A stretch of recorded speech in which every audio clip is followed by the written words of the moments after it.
Ben, we are following breaking news out of Kentucky. A judge is dead after being shot and killed in his own chambers. Governor Andy Beshear writing on social media that he has been informed that a district judge in Letcher County was shot and killed this afternoon. Law enforcement tells NBC News one person is in custody. This right here is a live look at the scene of this developing story. It looks like we're seeing a state trooper put a microphone on, so we should be getting details in just a bit. But first, let's go to NBC Sam Brock with the very latest. Sam, what can you tell us about how this all went down? Yeah, Gadi, good evening. It is a stunning act of violence. It happened, according to Governor Beshear, with someone walking into the judge's chambers in Letcher County and shooting and killing a judge there. Within about an hour after that all happened, or at least after the news broke, we were able to confirm with the coroner in Letcher County, Kentucky, that it was Kevin Mullins. He is a 54-year-old judge. He was appointed back in 2009. Prior to that, Gadi, he had served as a county prosecutor for about 9.5 years. In terms of his jurisdiction as a magistrate, he oversaw issues pretty varied, honestly, everything from narcotics to domestic violence issues to juvenile matters, and he is obviously a relatively young man, 54 years old. We do not know what the motive might be. Kentucky State Police did confirm that right now there is one person in custody, but they did not even try to describe or make any sort of surmises about what might have been the motivation in terms of the violence itself. We are certainly looking to try to get more information. We have calls out to a number of law enforcement entities to try to get some info. But as you saw, it's a very active scene there in Letcher. This is about 2.5 hours southeast of Lexington, as we are awaiting word from the sheriff's department, hopefully within, as you said, the next several minutes, in terms of what actually happened and who is in custody right now at this hour. And Sam, we're actually watching a live shot of that press conference right now. It looks like there's a trooper that's getting mic'd up and it kind of deferring questions until he's ready to go. But I got to say, there's one local report here that has named a suspect specifically that would have been very familiar with this judge. And if this turns out to be true, it is going to be a huge deal for that community there.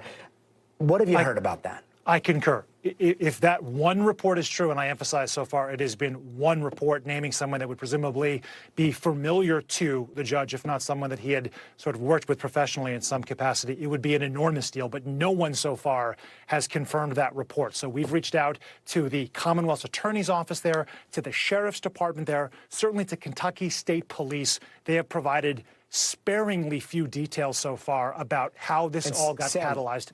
And yes, Sam, that's what we know. I'm going to interrupt you real fast because we're going to go to this breaking news. The judge shot and killed in Kentucky. Officials are having a press conference on that right now. Let's take a listen. Preliminary investigation indicated that Letcher County Sheriff Mickey Sean Steins fired at District Judge Kevin Mullins following an argument inside the courthouse. Now, was there any motive, or was this just... Did he go there to do that, or what? At this time, that's questions that we're still trying to get answers to. What led up to the actual shooting itself and the moments prior to. Sir, did the shooting take place inside the judge's chambers? That's correct. Was anyone else present? There was other people present inside the building as well. But not inside the chambers? Not that I'm aware of. Is there video, a camera that's inside that chamber? As far as I'm aware, I think there is video from within the facility. Are you able to tell us where those gunshots were at? As far as locations, I do not. That's information that I don't know. And again, that's stuff that will be uncovered and identified later on. How many shots? At this time, we don't know. Did you speak to any of the witnesses you mentioned? Me personally, I did not. Every witness that was inside the building will be interviewed as standard protocol throughout the investigation. The sheriff turned something? That's correct. He was arrested on scene without incident shortly after officials arrived. Do you believe this is personal? At this time, I am unable to answer. Do we know if he's cooperated yet? As far as I know, yes. Do we know what charges are pending? Sheriff Steins was placed under arrest and transported to a correctional facility. He was charged with one count of murder in the first degree. Now, will the sheriff's office have any, will they be helping out with this investigation? The Kentucky State Police will take the lead on this. Post 13 detectives will be carrying the investigation. I know schools were placed on lockdown in the area and students were held back. Is there any advice or what is going to go on tomorrow with schools or businesses that might be interested in closing, staying open? So this was an isolated incident. We did place the school on a temporary lockdown because we didn't know exactly what we were dealing with. Once we were here and was able to clear the scene and deemed that there was no further threat to public, we went ahead and released that lockdown, and they went on about their day. There are a lot of rumors going on social media right now, and it seems tensions might be high within this community. Is there anything that you can say to people right now? We could use everybody's prayers, send prayers for the family, that they get through this difficult time. And from, Laurel to Russell to now Letcher County, what is these past couple of weeks been like for the state police? Very busy. It's been very busy, but that's what we're here to do. We're going to carry out and do our jobs in the way we need to. Do you know how much longer you guys might be out here? We should be able to clear the scene within the next 30 minutes. Any idea what's next for the sheriff? I mean, what does this community do without a sheriff? That will be handled by somebody else in the days coming. But as of right now, we'll continue to carry out our investigation. From my understanding, this is the first time something like this has happened in this area. Can you confirm it? As far as I'm aware, I don't know of anything of this magnitude. And then talking just with people in this area, can you provide us, what are they saying to you? Are they angry? Are they sad? As of right now, I've not had a chance to speak to very many people. It's been a very hectic and busy day. But this community is small in nature, and we're all shook. And what are the next steps? I'm guessing send it for autopsy report. That's correct. There'll be an autopsy conducted in the days coming, and just following up on all the leads and make sure we conduct a thorough investigation. Was it the sheriff's service pistol? That I do not know. Do you anticipate that those people who were present will be helping with the investigation? I foresee so. And do you know when the deputy was lifted as a deputy here? I'm sorry? The sheriff, do you know when he was appointed to sheriff? He has, I think, spent 2 terms, so going on around 8 years. To make sure there wasn't anyone else injured in this situation? There was no other injuries reported. And where was he transported to, the sheriff? To a correctional facility. Correctional facility. No specific location? At this time, we're not going to release that information. When something like this happens, the community obviously responds. Would you have any words of encouragement to them in the days to come? We got to stick together and get through it one day at a time. You mentioned an argument leading up to that. Do you have any information on details on what that The details was? I do not have at this time. We know that it was an argument between the two that led up, but what exactly transpired prior to the shots being fired, still things that we're trying to get answers to. How long had Judge Mullins been in his position? That I'm not sure. I don't have that ready and available.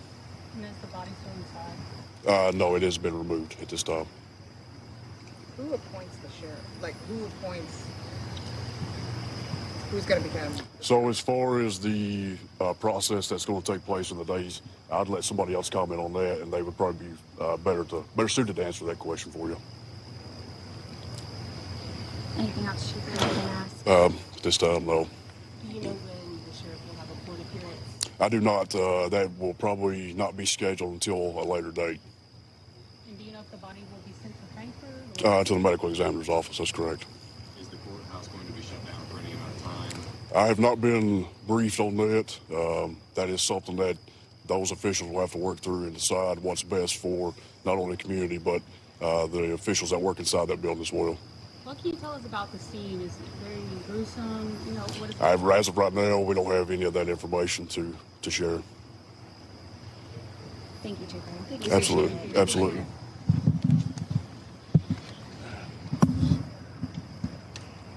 Out there in Letcher County, Kentucky, Letcher County Sheriff Mickey Steins has been arrested for the murder of District Judge Kevin Mullins. Again, that press conference just confirming what local reports there have been saying for a few hours now, but a lot of those details just coming to light officially in the last moments. You saw them unfolding live here. Again, to recap, officials now saying that there was some sort of argument inside of the judge's courtroom, in the judge's chambers, and that the sheriff allegedly pulled out a gun and shot and killed, allegedly, the judge there in front of other witnesses. We're joined here by Sam Brock, who's been monitoring some of these developments as we're watching them here. Sam, we were both looking into this before the show started, not knowing if these were true because they seemed so bizarre. What did you take from what we just heard? Yeah, it sounds outlandish, certainly. I mean, this is such a rare thing to see government officials and members of law enforcement involved in acts of violence like this. It is inherently, Gadi, stunning. What I took away from it, among other things, is the fact that this didn't seem to be a spur-of-the-moment, spontaneous action based on what we just heard from the Kentucky State Police trooper there, but in fact that there was some sort of buildup that occurred before the violence. And now, of course, Sheriff Steins is in custody. I'm also seeing it appears that he was set to offer some sort of a deposition related to a 2022 lawsuit that did involve one of his sheriff's deputies being accused of something very untoward that may have occurred, according to that lawsuit, in Mullins' chambers. No idea. It is completely speculative to say if these things might be related or not. Simply that it doesn't seem like there is a wealth of information that's out there right now that would have necessarily connected the judge, in this case, Kevin Mullins, to Mickey Steins, the sheriff, and what might have been a motivation for this act of violence. Again, the state trooper himself said he didn't want to speculate and didn't offer any possible explanations for motives. We just know that you have a 54-year-old man right now who lost his life, and presumably his family is in deep levels of grief. And this is just something that should never happen. And I'm wondering whether or not there was a lot of questions initially as to how someone could have obtained access to a weapon and get it into a courthouse to shoot a judge in his chambers. And this, of course, sort of ties the bow on that it's a member of law enforcement who obviously had a firearm. So we're all sort of processing this right now. And you did also hear the state trooper say that they had put the local high school in lockdown for a period of time. There were actually reports, Gadi, of an active shooting downtown. And then the state police coming out and saying later, don't worry, to parents in the community, your kids are safe. This was an isolated incident. And in fact, it was an isolated incident. And now, obviously, this county here, Letcher County and Whitesburg, which is a couple hours away from Louisville and from Lexington, is grieving and trying to put the pieces together as to how something like this could have happened. Yeah, not just a member of law enforcement, the top officer in law enforcement in that county now arrested for murder of a judge in his chambers. That's what the state trooper there is saying. Yeah. Also, the state trooper saying that right now they are asking for prayers as they process all of that. From what we understand, that courthouse there, obviously it is a very active scene. But did they say anything about whether or not that court is going to be open in the coming days? Yeah, I didn't catch anything about that, and it might have been addressed during that press conference. I didn't catch it if it was. One would think it'd be pretty hard to imagine that they would be resuming business as usual tomorrow as the investigation continues. As of earlier today, you had the coroner on scene and Kentucky State Police collecting evidence. So I don't know how long that process is going to go on for, but as we can see right now, Gadi, as you've articulated, there's crime scene tape around the Letcher County Courthouse. You have a heavy police presence. It would be hard to envision a circumstance in which there was just court as normal tomorrow, as so many folks right now are just trying to wrap their heads around how something like this is possible. Nothing is going to be normal in that community for quite some time. Sam Brock, thank you so much for helping us monitor these developments. Thanks again, Gadi. Thank you. And more breaking developments in North Carolina, where the Republican candidate for governor, Mark Robinson, is vowing to stay in the race after a new bombshell report claims he made alarming comments on a porn website years ago, including allegedly calling himself the Black Nazi. Robinson has called the report, quote, tabloid trash. NBC News senior legal correspondent Laura Jarrett has more. Children's destiny, whether it be... Tonight, Republican candidate Mark Robinson vowing to stay in the race for governor in North Carolina, vehemently denying an explosive new report purporting to show dozens of his disturbing comments online. They want to focus on salacious tabloid lies. We're not going to let them do that. We are staying in this race. We are in it to win it. The current lieutenant governor facing a swirl of speculation about the fate of his campaign after CNN today published what it called a series of inflammatory comments on a pornography website's message board more than a decade ago, before Robinson began his political career. NBC News has not verified the authenticity of the posts. CNN says include Robinson referring to himself as a black Nazi and expressing support for reinstating slavery. Writing, "Slavery is not bad.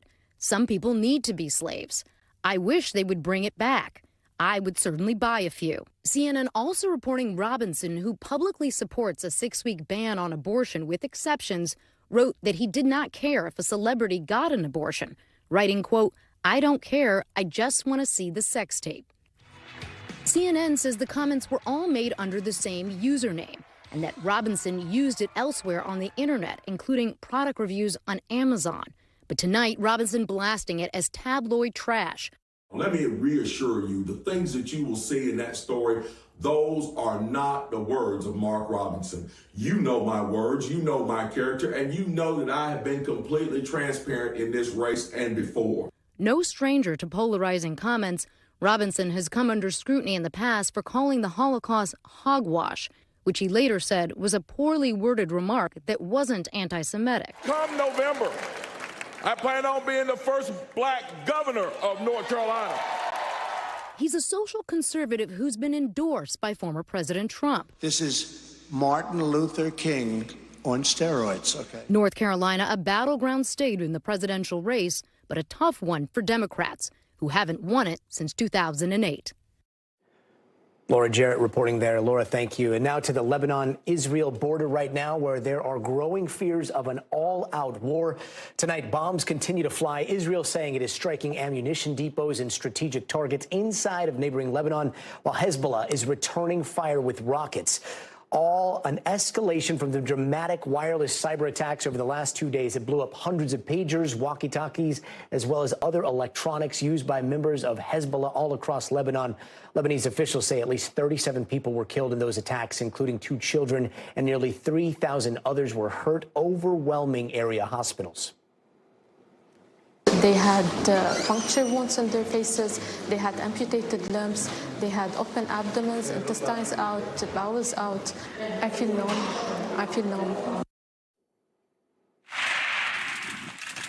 And that right there is the Lebanese army continuing to gather electronic devices they think might also explode and blowing them up before they can go off on their own. U.S. officials telling NBC News Israel is behind the cyberware attacks, while Israel has yet to claim any responsibility. Meanwhile, Hezbollah's leader spoke out for the first time today, promising revenge. NBC News chief international correspondent Keir Simmons has the latest. Keir? Israeli air and artillery strikes pounding southern Lebanon today, targeting Hezbollah as the leader of the Iran-backed militia appeared from a secret location, vowing revenge for 2 days of unprecedented attacks. 5,000 pagers and walkie-talkies were booby-trapped by Israel, he said, calling it a massacre in minutes. The number killed rising today to 37, according to Lebanese health officials, and thousands more wounded. Israel has not said it was them. Airlines today banning pagers and walkie-talkies from flights out of Beirut. And images like this. Children close to an explosion in a grocer's emerging amid accusations of international law violations. Among those killed, 9-year-old Fatima Abdullah. We have 12 operating rooms and all our teams are exhausted. Dr. Salah Zaladin at the Beirut Medical Center has been treating a heavy stream of those injured by the explosions. Most of the patients are very sick, injuries to the eyes, to the hands. The synchronized assassination was clearly long in the planning, masterminded by Israel, 2 U.S. officials tell NBC News. A clandestine trail of companies from Hungary to Taiwan to Japan denying involvement. But one former senior Israeli official tonight now says the timing was not part of a wider escalation, saying the chance to detonate the devices was slipping away. A use-it-or-lose-it situation. Tonight, Iran promising a crushing response, and the U.S. Secretary of State in Paris trying to de-escalate the conflict. The population in both northern Israel and southern Lebanon has had to flee their homes, and we all want to see them be able to go back to their homes, and that requires a secure environment. And tonight, Israel says it has arrested an Iranian agent aiming to kill its senior leadership. The potential for an all-out war still feels very real here. Keir Simmons, thank you. And joining us now is NBC News military analyst Lieutenant General Sept Twitty and former Deputy Commander of the United States European Command. Thank you so much for being with us tonight. First, a cyber attack to hit communications, and also by the look of it, sowing a lot of fear and confusion. Now we're seeing airstrikes. The IDF says no ground forces have crossed the border, but could we see a ground operation soon? You could perhaps see a ground operation. We must remember that this has been going on for 11 months now. This tit for tat across the border between Hezbollah and Israel. And many folks, both in Israel, have been displaced, as well in southern Lebanon have been displaced. So they've been at this for a while. This attack was certainly a sophisticated attack. And I know the Israelis have not come out and claimed responsibility. I'll just say that they have the means and the technology to do so. And so we'll have to see where this goes. As you know, Nasrallah, the Hezbollah leader, he's claimed all-out war and that he plans to retaliate. So we could see a ground incursion. And as you know, this region is already in a tenuous situation. And so what we don't want to see happen is further instability in the region. And that's what we're leading to now. And of course, Israel will be fighting a two-front war at that point in time. And we've heard reports of today control modules of solar panels blowing up, as well as those pagers and walkie-talkies. I mean, you briefly mentioned it, but like, what kind of sophistication does an attack like that take, and what does it look like once it's over? Well, first of all, you have to infiltrate the supply chain system. And obviously, if the Israelis did this, then they did a pretty good job infiltrating the supply chain system. And so Hezbollah, they're known for not using their cell phones, going with pagers and walkie-talkies, because they knew that the Israelis were monitoring their cell phones and their pads, computers, and so forth. So they switched to pagers and walkie-talkies, thinking that they could communicate with those means. And as you can see, that didn't quite go so well for them. And so I would be nervous, any type of communication systems, they have to believe that the Israelis are monitoring and can blow up other things, solar panels you mentioned, computers, other technology. And so we'll have to see where this all leads. Lieutenant Twitty, thanks so much for being with us tonight. And all of this is unfolding in the Middle East with just 47 days to go until Election Day here in the United States. Both candidates are out on the campaign trail right now. Trump holding court with a Republican mega donor in Washington, D.C., speaking first in an event focused on fighting anti-Semitism, after which he will deliver remarks to the Israeli-American Council.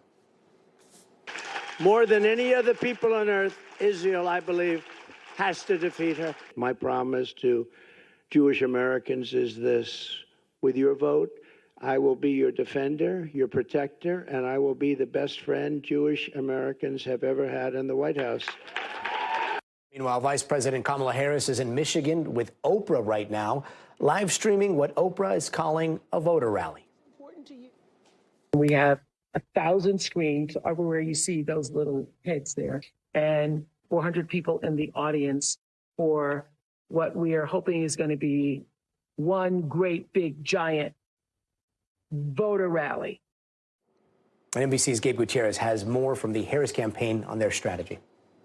Yeah, Gadi, the vice president back in Michigan tonight, that critical swing state, but this time she is backup, as you mentioned. Oprah, of course, made that surprise appearance a few weeks ago at the Democratic National Convention. Well, now the Harris campaign, they see tonight's event as a big moment to try and reach a cross-section of persuadable voters.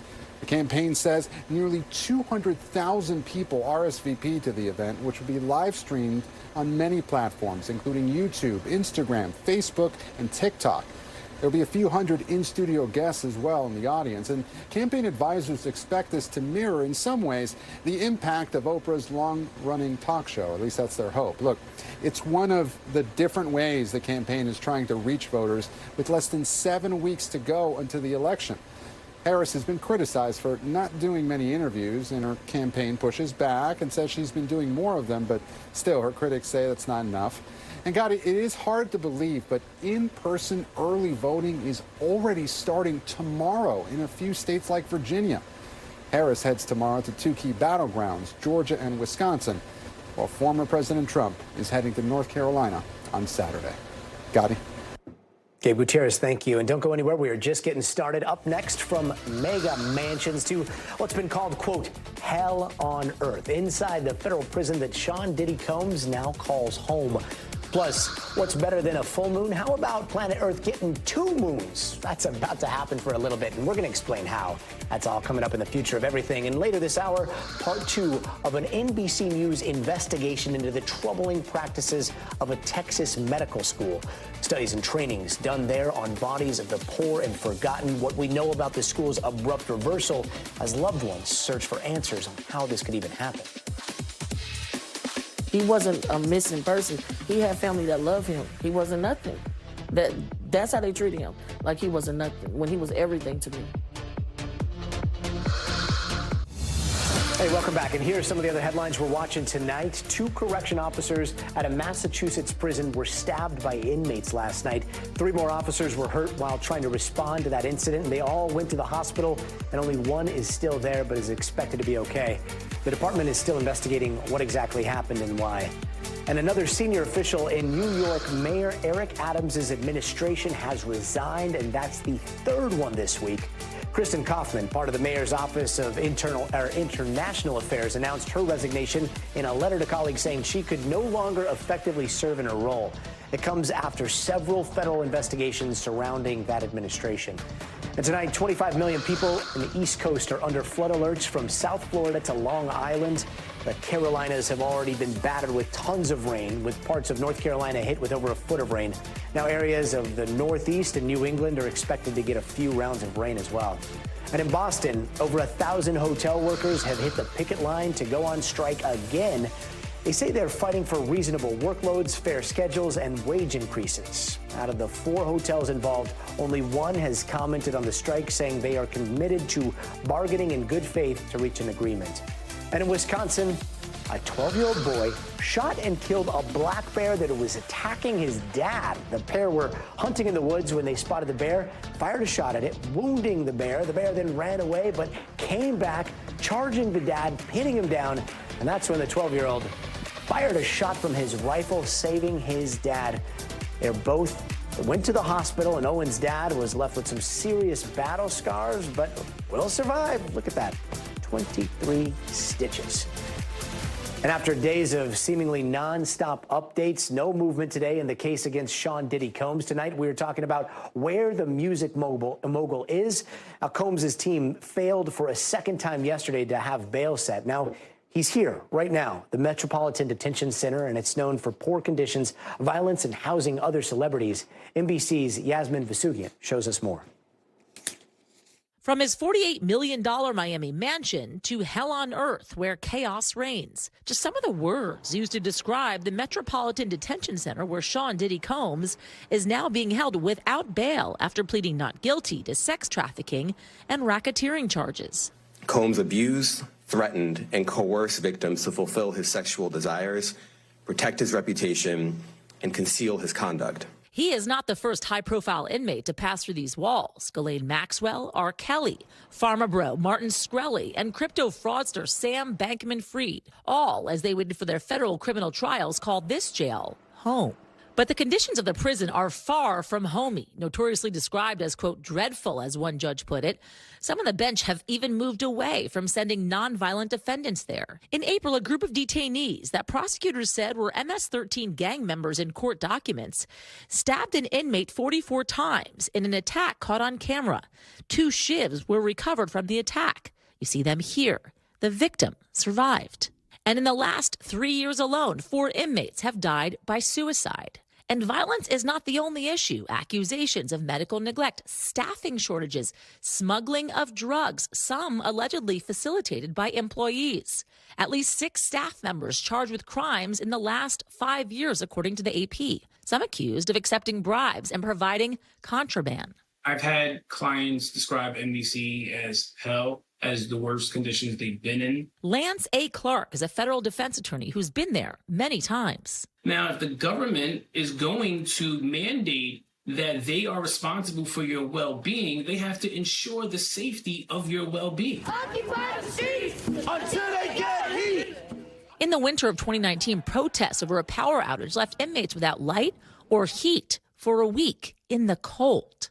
I understand how cold it must be in those cells, and not to have any electricity, any lights, and to not be able to communicate with your family is just inhumane. The prison has about 1,200 detainees and is the only federal prison in the nation's largest city. The DOJ shut down New York City's other federal jail, the Metropolitan Correctional Center, back in 2021, 2 years after Jeffrey Epstein died by suicide there. A Bureau of Prisons spokesman telling NBC News they, quote, take seriously addressing the staffing and other challenges at MDC Brooklyn, adding the director appointed an urgent action team and they've increased staffing. MDC has historically had tremendous problems, and the problems aren't resolved. Combs' lawyers originally hoping he could await trial under house arrest at his mansion, now arguing for him to be moved to a prison in New Jersey in the lead up to this trial, citing the prison's poor conditions, violence, and deaths. On Wednesday, his lawyer said he was being held in a special housing unit with an extra level of security.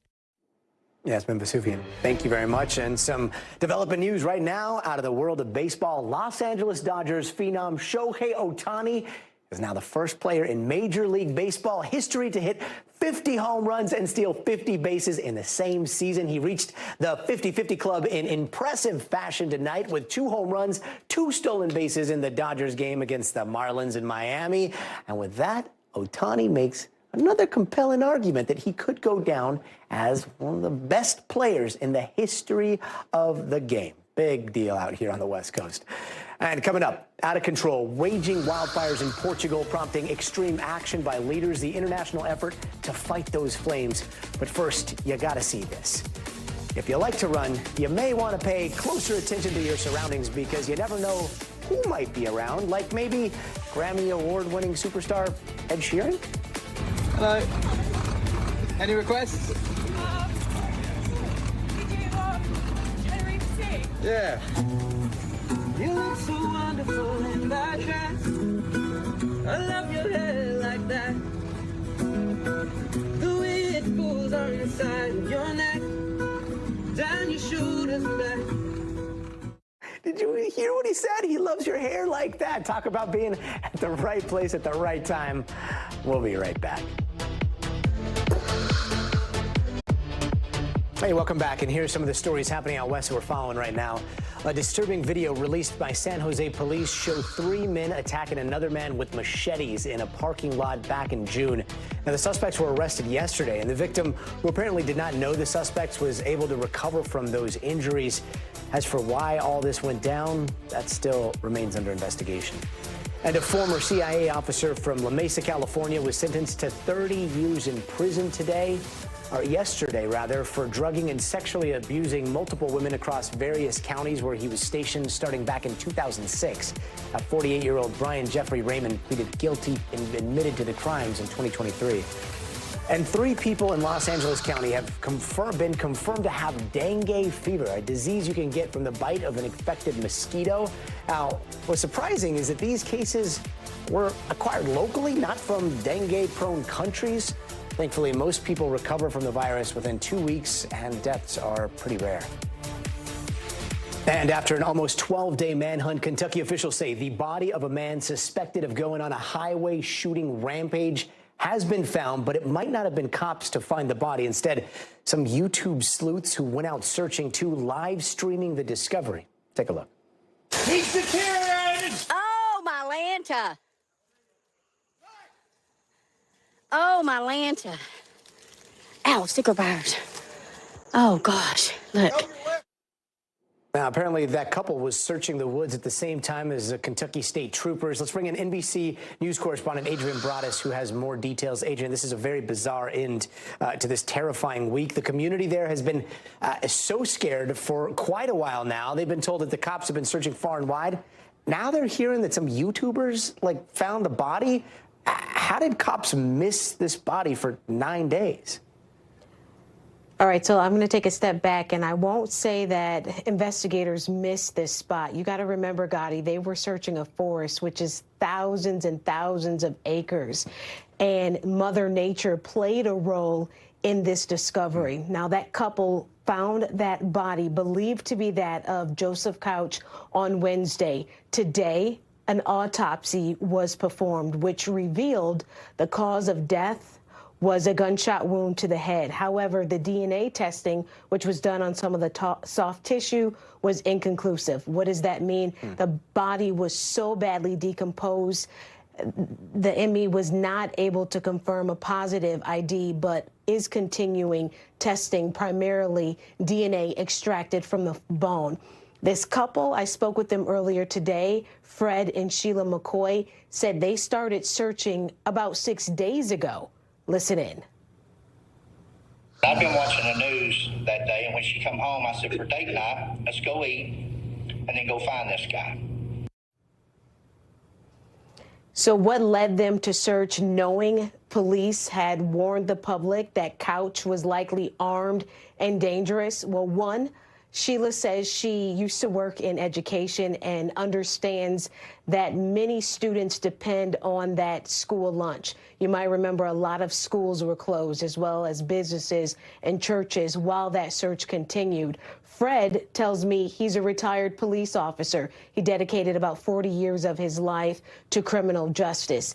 And there was also a $35,000 reward for information leading to Couch. Those two will receive a portion of that reward, about $25,000, Gadi. Wow. Talking a little bit more about this couple, they feel like they came right out of a true crime podcast.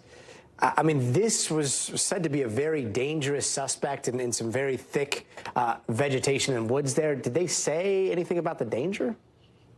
You know, I asked them about that, and they said that's part of the reason why they chose to live stream. Live streaming isn't their thing. They typically upload videos to YouTube, but for an extra layer of protection in case something happened, they wanted someone who was watching their live stream to be able to call police. But the big thing for them, they say, was helping the community. They live about an hour away, but they understood how people in that community were on edge because investigators had not been able to find Joseph Couch. There had been multiple tips of sightings of him in neighboring communities, but those tips didn't pan out. So investigators were focusing their search on that area, and these two found a body not far from where that highway shooting occurred that left 5 people seriously injured, Gadi. Do we know why the suspect might have gone on the shooting spree in the first place? You know, that may be something we never find out. Investigators are still trying to figure out what was the motive in all of this. About 30 minutes before that shooting, Joseph Couch sent a text message to a woman saying, in part, I'm going to kill a lot of people. Well, try at least. Afterwards, I'll kill myself. His family told investigators he lived with PTSD after serving about 4 years in the military. Adrian Broadus, thank you. And a little bit earlier this week, we brought you an NBC News exclusive investigation about a medical center in Texas that was conducting studies and trainings on the bodies of unclaimed people without their consent. Tonight, a huge update. That program has been suspended. NBC News correspondent Liz Kreutz has more. It was a lucrative business, a state medical school near Dallas making money by dissecting, studying, and exporting hundreds of unclaimed bodies. But after a nearly year-long investigation by NBC News, the school, which initially defended the practice, made a stunning reversal and suspended the program. We were completely failed by the entire system. Despite the change, for many of the families impacted, like Michael Coleman's, there's still so much left unanswered. I used to cry all day, every day. Now I just cry at least once every day. Coleman's fiancée, Louisa, and his sisters, Shay and Tisha, spent months searching for him after he didn't come home. It turns out he had died, possibly hit by a car near his apartment. Within days, Michael Coleman's family began searching this neighborhood, even putting up missing persons flyers, all while Michael was languishing in a hospital just minutes away. But despite the family calling the hospital, calling police, calling the medical examiner's office, nobody connected the dots. When the family finally did, it was too late. The Health Science Center was already preparing his body for a 12 to 24-month study. I told that lady, give his body back. And she's like, well, no, because he was donated to us. But he was wrongfully donated to y'all. 10 companies and medical schools that paid the university to use body parts have since told us they did not know those parts often came from unclaimed bodies. One of those companies, National Bioskills Laboratories, paid $900 for the torso of U.S. military veteran Victor Honey, who we told you about earlier this week. Were you aware that your laboratory was using body parts of unclaimed people? No, not at all. First time I heard about it was when NBC News contacted me. It says donated on the paperwork. What did you think that meant?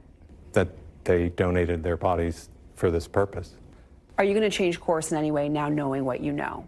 Yes, absolutely. We need to know exactly who consented.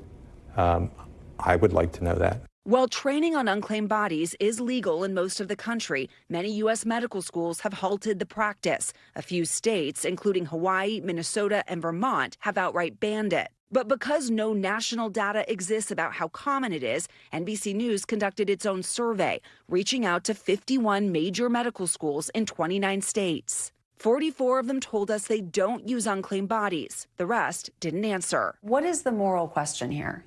What do we owe the dead? And what do we owe their loved ones? Eli Shoup is a bioethicist advocating for a national ban. Who is most likely to be deemed an unclaimed body? People who die poor. These are marginalized communities who are being affected by this practice. A local med school has justified this practice to me in terms of it diversifying their cadaver lab. They'll come out and say, this is a great way for our students to get training on black bodies. But I don't think that that's a feather in your cap if you've just taken that black body. Without consent. Without consent. I think that in some sense, it is modern day grave robbing. That's exactly what Coleman's sisters feel happened to him. He was a black man with a criminal record. Do you think that the officials took your family seriously? No, because of his past, because he's black. Officials with Dallas and Tarrant counties and the Health Science Center have declined NBC News' repeated requests for interviews. But just this week, after the university suspended its program and after NBC News aired the first part of this story, both counties held meetings addressing the failures. For Louisa, he's just another body to them. It's a step towards closure, but still, no justice. He wasn't a missing person. He had family that loved him. He wasn't nothing. That's how they treated him, like he wasn't nothing, when he was everything to me.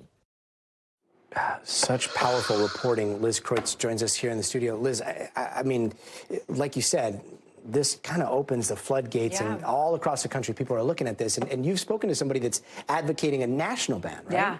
Yeah. I mean, and our team has even gotten tips since these stories have aired of people saying that they think it might be happening in other places. I think it's hard to know whether there will actually, when we might see a ban or more laws on the books about this, because I think there's still so much unknown. As you know, so many people don't even know that this is happening. So I think as these stories come to light, we've seen some states begin to take action to ban this practice. We will see if other states might follow suit. But I would say another thing that's come to light from this reporting is also the question of whether medical examiners' offices, they need to rethink how they're reaching out to families before deeming bodies unclaimed. Because we've learned, like in Texas and Dallas and Tarrant counties, they're not using social media to try to find families. They'll call a phone number, say it's disconnected. In this day and age, is that enough? Liz Kreutz, truly giving voice to the voiceless. Liz, can't appreciate you enough. Thanks, and it's a huge team effort here at NBC. Thanks so much. And still ahead, a desperate fight. Families of 4 American citizens pleading for the release of their loved ones from Chinese custody. How the surprise release of another American is putting those cases back in the spotlight. Hey, welcome back. Let's take a quick look around the world. Today, Russian airstrikes hit a nursing home in Ukraine, killing at least one person and leaving 12 others hurt. The building, which was partly destroyed, held more than 200 people, and that is the latest in a series of attacks just over the border from the nearby Russian region of Kursk. And North Korea has tested new tactical ballistic missiles with what officials there say include a super large warhead. Now, leader Kim Jong-un stressed the need to build the country's nuclear force and offensive capabilities due to what he describes as threats from outside forces. And northern Portugal is battling over 100 wildfires that have killed at least 7 people so far. A state of emergency has been declared for the hardest hit areas. The European Union says that combined with the flooding in the central part of the continent, they are experiencing, quote, a climate breakdown. And speaking of those floods, the death toll has now climbed to at least 23. In Poland, 4 provinces are under severe warnings and over 14,000 soldiers have been deployed. The EU says it will make billions of euros available to help Central Europe recover. And there is a desperate fight to bring Americans detained in China back home. At least 4 families are putting pressure on the Biden administration to do more, especially after the surprise release of an American pastor who was held in China for nearly 2 decades. NBC News international correspondent Janice Mackey-Frayer has more. For nearly a decade, Nelson Wells Jr. has been imprisoned in China, convicted of trying to smuggle drugs after he says he was coming here from Japan to get medical treatment. His family in Louisiana says Wells never got to tell his story in court. In 2019, his life sentence was reduced to 22 years, but at age 51, his health and hope are declining. It ebbs and flows. Sometimes we will have calls that make us tear up and cry because he's having a rough time. And on other times, he tries not to put too much on us. At least 200 Americans are detained in China, according to rights groups, many imprisoned, but several others stuck under exit bans that prevent them from leaving while the case is open. One American told us his exit ban is mostly living in perpetual fear that the hammer is going to drop at any time. Many of the cases are for non-political crimes, like drug possession, trespassing, or fraud. The conviction rate, more than 99%. So it came as a surprise last week when David Lin, an American pastor the State Department declared wrongfully detained, was quietly released after 18 years. In a statement to NBC News, China's Ministry of Foreign Affairs said only China is a country governed by the rule of law, and the relevant Chinese authorities handle related matters in accordance with the law. Even one American detained as a political prisoner in China is one too many. Lin's release pushed the issue of detained Americans into the spotlight, just as the Congressional Executive Commission on Detentions in China held hearings on Capitol Hill. What about my dad? When will it be his turn? Where the families of 4 jailed Americans urged the government to do more to bring them home. I'm just asking you, as a brother, just bring my sister home. Americans facing trouble here are entitled to consular help. And U.S. officials say prisoners are routinely discussed in high-level talks. Getting detained Americans released here, even to facilities back home, is complicated because there's no treaty or agreement between the countries to transfer prisoners. However, a 2018 law in China does allow for prisoners to be sent to their home country on a case-by-case basis, usually humanitarian grounds. I pray and hope that my daughter will be released. That's what the family of Dawn Michelle Hunt is hoping for.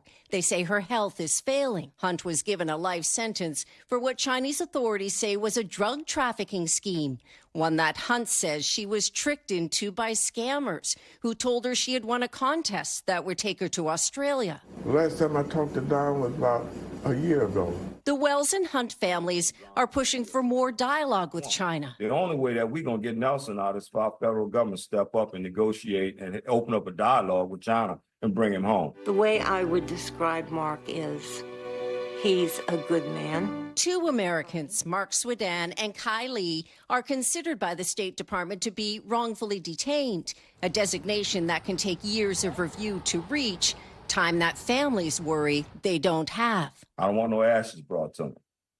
That's not what I want. I want to be able to at least touch my son.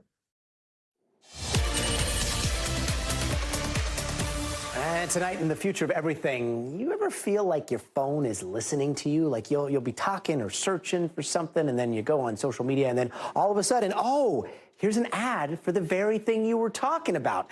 Well, it could have to do with how companies are handling your personal data. The FTC is now accusing social media and streaming companies of a massive campaign to collect personal information on anyone who uses their platforms and even those who don't. NBC News senior correspondent Tom Costello has more. Federal investigators call it a vast surveillance of anyone using some of the most popular social media and streaming companies, including Amazon's Twitch, Facebook, YouTube, Twitter X, Snap, TikTok, Reddit, WhatsApp, and Discord, gathering user age, gender, and location, even marital status and income to target ads and sell the data to third parties. They've amassed vast profiles of just about every American, including Americans that don't even use these services. The FTC says companies are too often failing to protect personal information, exposing users, including children and teens, to a range of threats from identity theft to criminal stalking. And Congress needs to create tough new privacy laws. What are these companies doing with the data they collect on all of us? We were quite disturbed by the fact that some of these companies did not even know all of the third parties with whom they were sharing data. Today, many of the companies refuted or declined to comment on the report, though in the past, Meta Facebook CEO Mark Zuckerberg has defended his company. We give people the ability to connect with the people they care about and to engage with the topics that they care about. Online advertisers today said consumers understand the value exchange and welcome the opportunity to have access to free or highly subsidized content and services.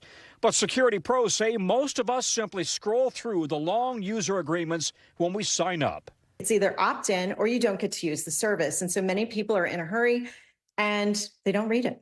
The bottom line, it may be easy to delete an account, but maybe not deleting your digital footprint. That could live forever. Back to you. Tom Costello, thank you. And now, baby moon time. And we're not talking about the last trip that you take before a baby comes and then ruins your romance for a little while. We are talking about a baby moon for all of us. The moon is getting its own mini-me in the form of a tiny asteroid. And scientists have discovered this small asteroid. They've named it 2024 PT5, and that's traveling very close to Earth's gravitational pull, and they predict that it'll get pulled into Earth's orbit later this month, thus becoming a mini-moon. And when we say mini, we mean mini. This asteroid is only about 33 feet long, about the size of a city bus. But the mini-moon won't be sticking around for long. It's only going to be in our orbit for about 2 months, from September 29th to November 25th. Check your calendars, and then it heads back out into the cosmos. So here to teach us all about the mini-moon is astrophysicist Paul Sutter, who's also the author of How to Die in Space, A Journey Through Dangerous Astrophysical Phenomenon. Dr. Paul, thanks so much for being with us. There are a lot of tiny asteroids all over the place, a lot of them orbiting near Earth. But how often do we get a mini-moon? We suspect we get a mini moon pretty much all the time, but it's a matter of detection. The smallest asteroids that encounter the Earth are no bigger than, say, a foot across, and we simply miss all of those. These larger ones that are 30, 50, 100 feet across, we see once every few years, but they're all over the place. Are they visible? I mean, if you have a backyard telescope, will you be able to see it, or is it just too dark? Unfortunately, these asteroids, they are so small, they are so dim, they reflect hardly any light. Only the largest asteroids can show up in a backyard telescope. For these kinds, like the mini-moon we're about to get, you need professional-grade gear. And we're watching, I don't know, these animations, and we're thinking, oh, so cute and cuddly, but a mini-moon and a civilization-ending asteroid strike or something that kills the dinosaurs, those are two different things that are kind of the same. What prevents this from, smashing into Earth? This particular asteroid is not going to smash into the Earth because it's simply pointed in the wrong direction and our gravity isn't strong enough. It's not going to get close to us for our gravity to capture it and pull it in towards the surface of the Earth. And even if it did, this one at 30 feet across, that would blow up in our atmosphere. It would be a pretty sizable explosion, but nothing major. We have an event like this roughly every year or so. The asteroid that killed the dinosaurs was a few miles across. There's a big difference between a school bus and a few miles of an asteroid. Are we getting better at looking out and tracking everything that is headed our way, mini moons included? Oh, exactly. We are. And that's why we're hearing over the past few years more and more reports about near-Earth asteroids or mini-moons. And it's because our professional astronomical observatories are getting better at capturing these small, dim, fast-moving objects. We now have surveys that scan the entire sky multiple times in a single night, looking for exactly these kinds of objects. And does that help with the possibility of defending Earth if it came to detecting an asteroid that could end civilization? Absolutely. That's exactly why we have these searches. We are looking for potentially hazardous asteroids. We are looking for near-Earth asteroids that intersect the orbit of the Earth. We end up catching a bunch that are totally harmless, and we see some that might be hazardous in the future, and we keep a close eye on those. So far, all observations indicate that there is no hazardous asteroid headed towards the Earth anytime for the next century, at least. Perfect. It's so nice of a mini moon to remind us of the frailty of human life. Dr. Paul Sutter, thanks so much for being with us. And that's going to do it for us tonight. I'm Gadi Schwartz. We'll see you here tomorrow. But until then, stay tuned now.